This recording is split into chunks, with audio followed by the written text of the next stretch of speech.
we are here at the Art Center again. We're in the gallery and there is a new exhibit. Look at the lovely fish behind me.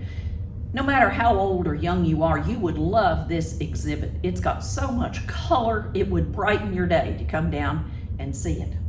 The book we have to do today will also brighten your day.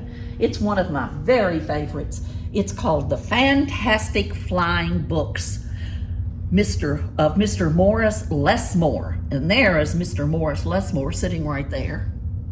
And he looks just like my house. Look at this. Books stacked up to the ceiling, books stacked up here. We're going to tell you about some other stacked up books here later that you might want to come look at.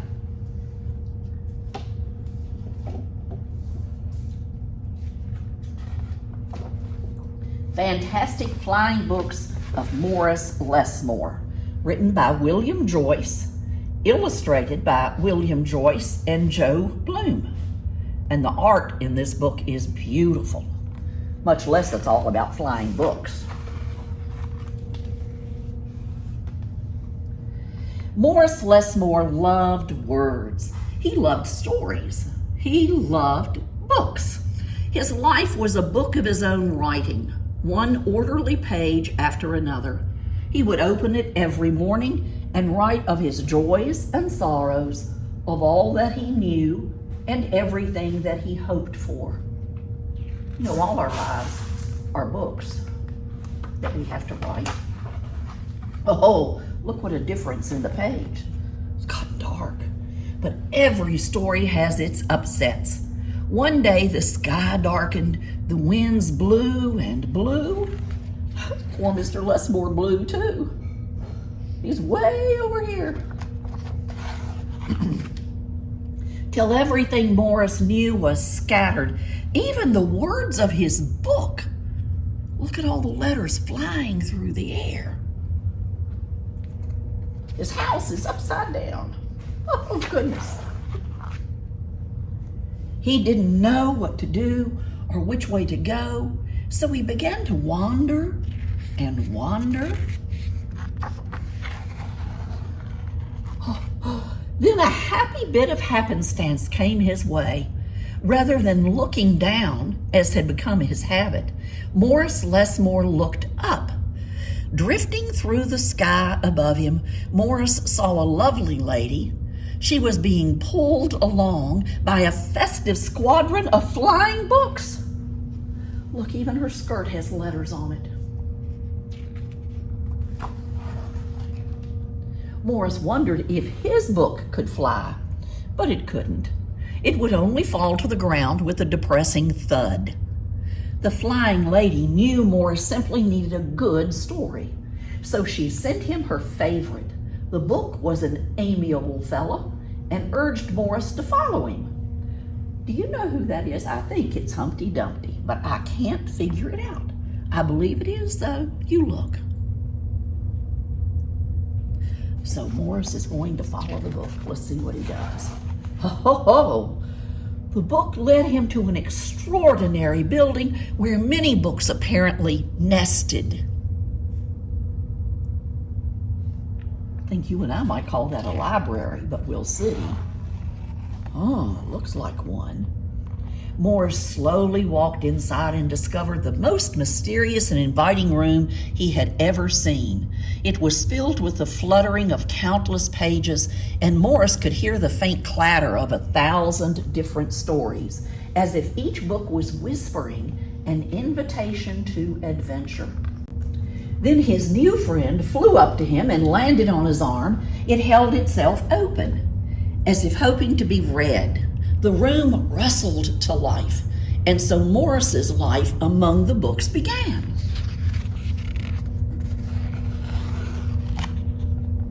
Morris tried to keep the books in some sort of order, but they always mixed themselves up. The tragedies needed cheering up and would visit with the comedies.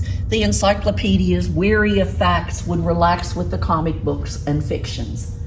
All in all, it was an agreeable jumble. Morris found great satisfaction in caring for the books, gently fixing those with fragile bindings and unfolding the dog-eared pages of others. Oh, Dr. Morris, look, he's got an eye. thing on there. He's checking the books out. He's got a roll of Scotch tape. He's fixing up the broken books. He's listening to see if it has a heartbeat. Sometimes Morris would become lost in a book and scarcely emerge for days. I hope you've gotten lost in a book. I have many a time. Whoops, crash. He broke up that word, and it's in French, so I don't even know what it says. Here he is in the crease of the book, and here he is. I think he must have finished it.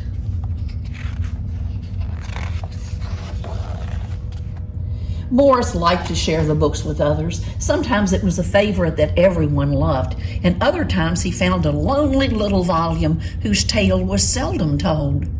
Everyone's story matters, said Morris, and all the books agreed. Everyone's story matters.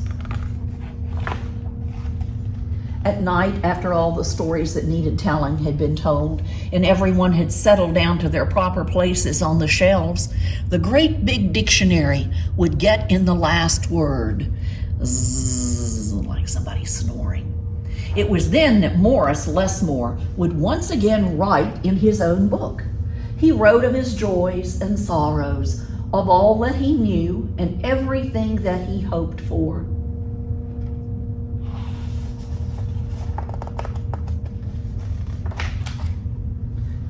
Beautiful painting. The days passed. So did the months.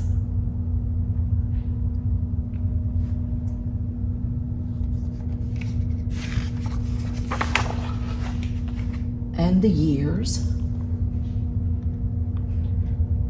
And years.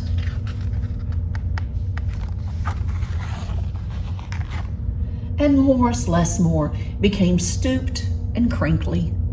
But the books never changed. Their stories stayed the same. Now his old friends took care of him the way he had once cared for them, and they read themselves to him each night. There's his friend. Books are our friends. Then one day he filled the last page in his book. He looked up and said with a bittersweet sigh, "I guess it's time for me to move on."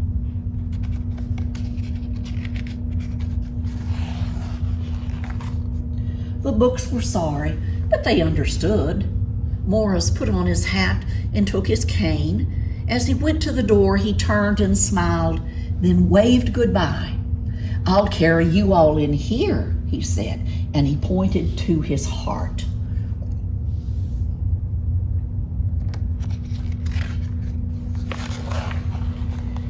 The books waved their pages, and Morris Lesmore flew away. As he flew, he changed back to the way he had been for a long ago day when they had all first met.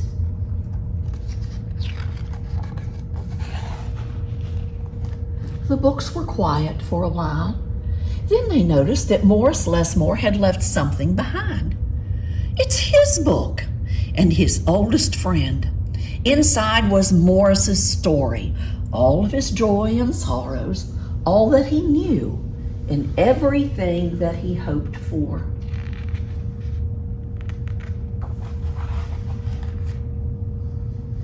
Then the books heard a small, expectant sound. There in the doorway was a little girl. She looked around with wonder. Then something fantastic happened.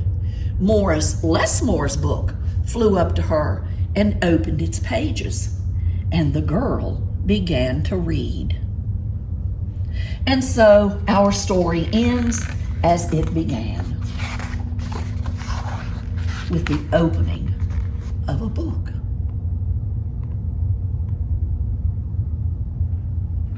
Isn't that grand? I love that book. That's what books can do for you. They're your friends. They can open up other worlds. They can be friends forever, and they'll stay in your heart too.